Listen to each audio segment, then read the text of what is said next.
L-Tido on Cass and AKA, I don't think they will ever get along.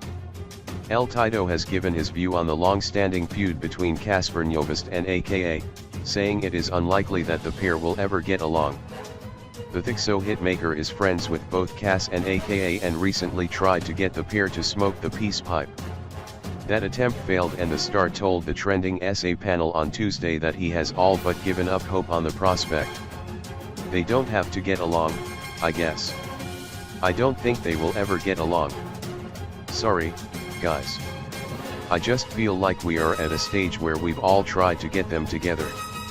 So, I don't think it will ever happen. So, it is up to them. I just don't care anymore. When asked who he would invite to his wedding, Tido said both. I would invite them both, and if they show up, they show up.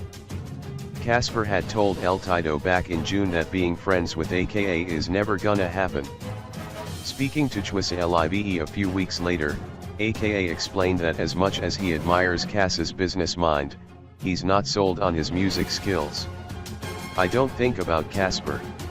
I respect him as a businessman. I respect him as an entrepreneur, but I don't know if I respect him as a musician. Yeah.